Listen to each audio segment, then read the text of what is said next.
dibacakan oleh Kiai Haji Ahmad bin Hasan, diputuskan bahwa silsilah Sunan Gunung Jati Syarif Hidayatullah bukan ke Ba'alawi tapi ke Musa Al-Kadzim.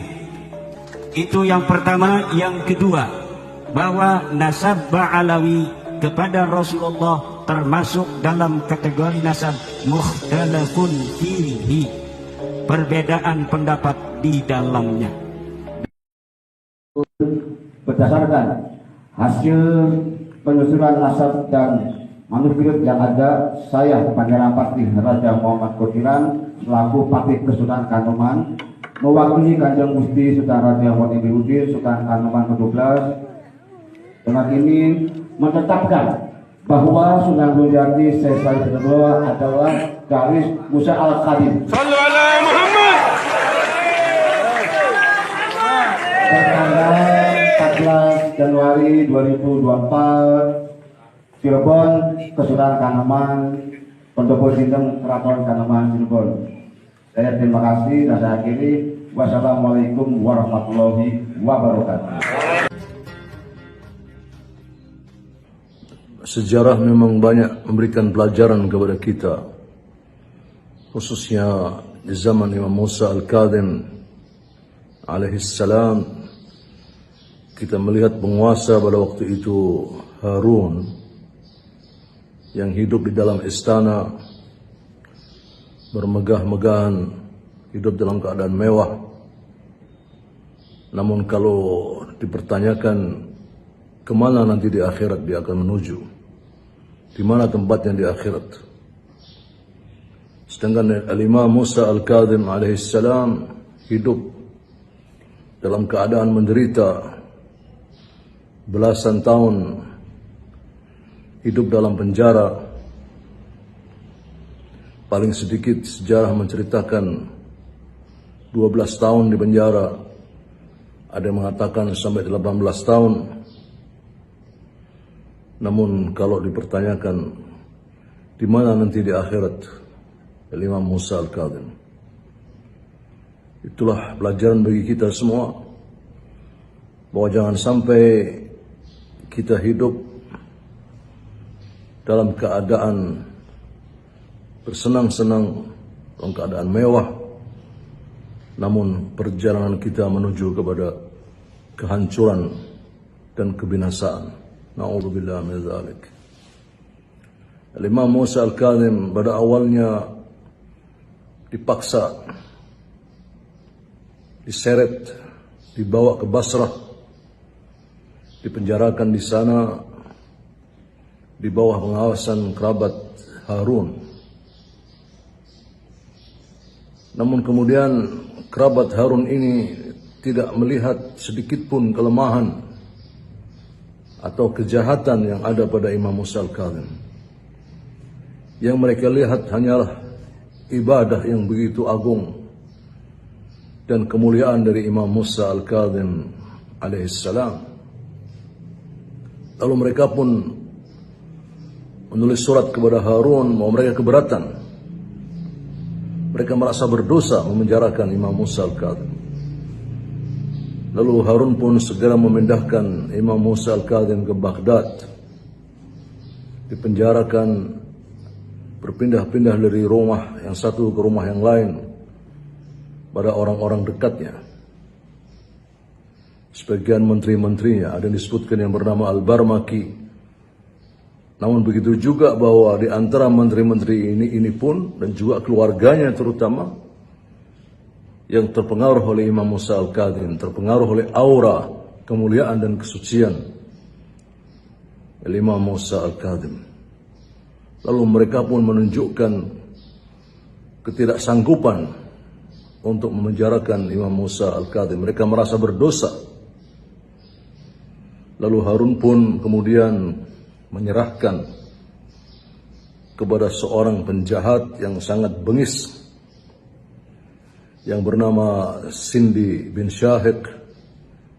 Ini yang terkenal sebagai penjilat yang sangat berambisi memperoleh kekuasaan. Dia pun menggunakan kesempatan ini untuk menunjukkan kepada Harun bagaimana kesetiaan dia kepada Harun. Dia pun berusaha menyakiti Imam Musa Al-Kadhim, menyiapkan penjara yang begitu kejam. Disebutkan dia mempersiapkan semacam lubang ruangan di bawah tanah yang orang berada di situ tidak bisa membedakan kapan malam dan kapan siang. Imam Musa pun dipenjarakan di tempat itu. Inna lillahi wa inna ilaihi raji'un. Sejarah juga menceritakan kepada kita bahwa Imam Musa Al-Kadhim lebih banyak merasakan penderitaan ketika melihat orang-orang yang dipenjara, yang disiksa oleh penguasa pada waktu itu, daripada merasa pedih terhadap yang dia alami sendiri. Kita mendengar dari ulama-ulama kita, membaca dari buku-buku sejarah bagaimana kedua tangan Imam Musa dibelenggu, kedua kaki Imam Musa dibelenggu. Kemudian tubuh sudah semakin kurus, mata sudah begitu sayu, sampai-sampai ada yang menceritakan ketika melihat keadaan Imam Musa,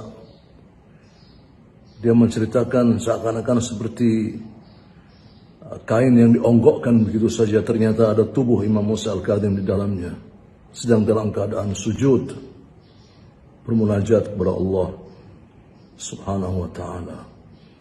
Penyiksaan yang begitu dahsyat dialami oleh imam kita, Imam Musa Al-Kadhim. Kemudian sejarah juga menceritakan bagaimana beliau berwasiat kepada salah satu pecintanya, "Hendaklah para pengikutku 3 hari lagi menunggu di jembatan Baghdad."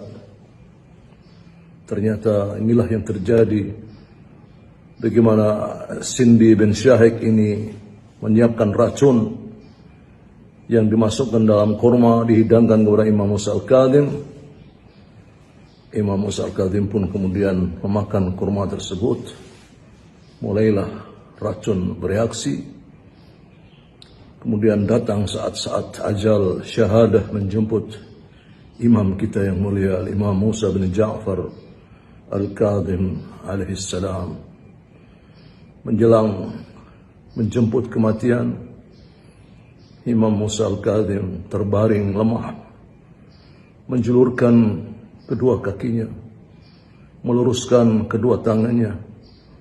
Ada yang bertanya, begitu sulit meluruskan kedua tangan karena dibelenggu oleh rantai. Kemudian berpisahlah roh suci dari jasad suci Imam Musa Al-Kadhim alaihissalam. Setelah itu, orang-orang zalim itu mempersiapkan 4 orang yang memanggul jenazah Imam Musa Al-Kadhim. Namanya tidak ada lagi yang datang untuk mengurusi jenazah Imam Musa Al-Kadhim pada waktu itu, sehingga dipanggil kuli-kuli untuk mengangkat jasad mulia Imam Musa Al-Kadhim. Kemudian dibawalah jasad mulia ini, kemudian dilempar begitu saja di jembatan di kota Baghdad. Kita bisa bayangkan bagaimana perasaan para pecinta Ahlul Bait, para pengikut Ahlul Bait pada waktu itu. Walaupun ada juga orang-orang yang bersyukur, berbahagia dengan meninggalnya Imam Musa Al-Kadhim, namun juga terdengar jeritan tangisan dari para pengikut Imam Musa Al-Kadhim alaihissalam. Allahallahu ujurakum jami'an. Inna lillahi wa inna ilaihi raji'un.